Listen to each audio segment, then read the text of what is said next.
So this is a highly requested video, and I wanted to talk about how I regulate my nervous system, especially if I'm going through a period of transition or I'm just holding a lot emotionally, which feels like many of us right now. So let's dive in. The other disclaimer that I want to add is this nervous system work is not just a one and done quick fix situation. No. This is a practice of continuing to come back to yourself and giving yourself exactly what you need when you feel like you need to tap back in. Number one is I stopped treating rest like a reward.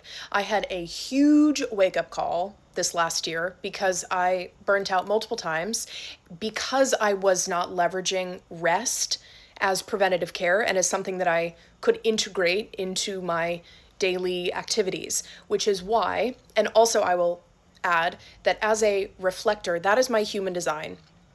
I am meant to sample the energy of the environments and the people around me.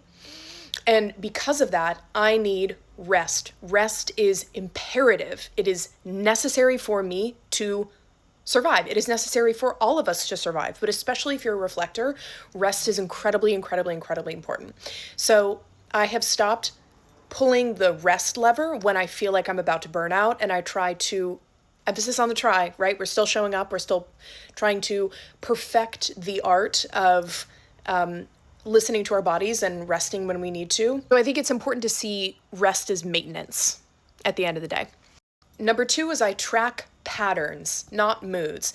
One of my favorite books that I read out of college, and this still sticks with me to this day, is a book by Susan David, and it's called Emotional Agility. And in the book, she talks about how your emotions are the clouds, not the entire sky. So just because you have one bad day, that isn't necessarily a bad thing. And it also doesn't mean that it needs to dictate the energy for the rest of the week. You are going to have bad days. It's inevitable, right? It's how you choose to move forward in spite of those bad days that determines your ability to be emotionally resilient. And in fact, part of being emotionally resilient is understanding that emotions are just data.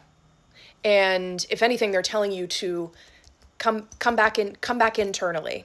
So don't let temporary feelings define the bigger picture. Number three is I don't override my body with logic. If something feels like a no, I give myself a pause, right? Because it's not about forcing alignment. Safety doesn't come from forcing alignment.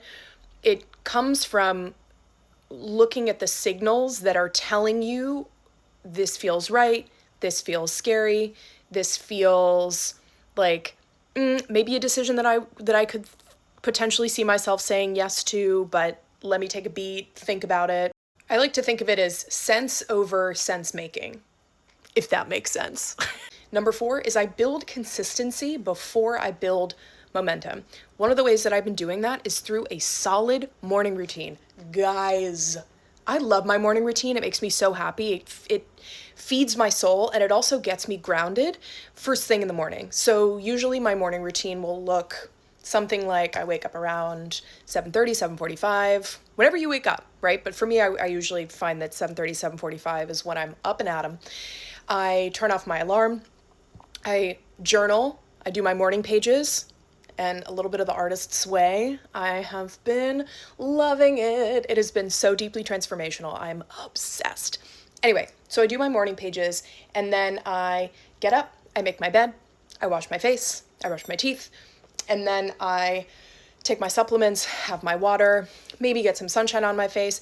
But that predictability in a way has created safety for my nervous system. And this morning routine is something that I come back to, and I actually look forward to it. It has been something that really brings me joy. And if I don't have my morning routine, I'm not feeling great. I'm feeling a little dysregulated.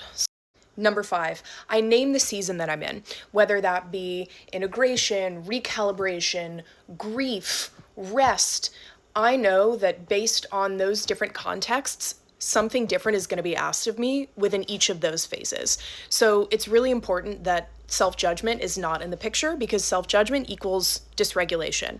And if I can name the season that I'm in, then I know exactly how I need to show up in that season, right? I think it's just acknowledging that if I am in a grief stage, maybe I shouldn't really push for like reintegration or the recalibration phase, right? I'm owning the season that I'm in and I'm not judging myself for it. Last thing I will say is that this is not about controlling your nervous system. This is about building a healthy relationship with you and with your nervous system over time so that, hey, your nervous system, it's got your back, and you got your back. So anyway, let me know how you go, and I love you.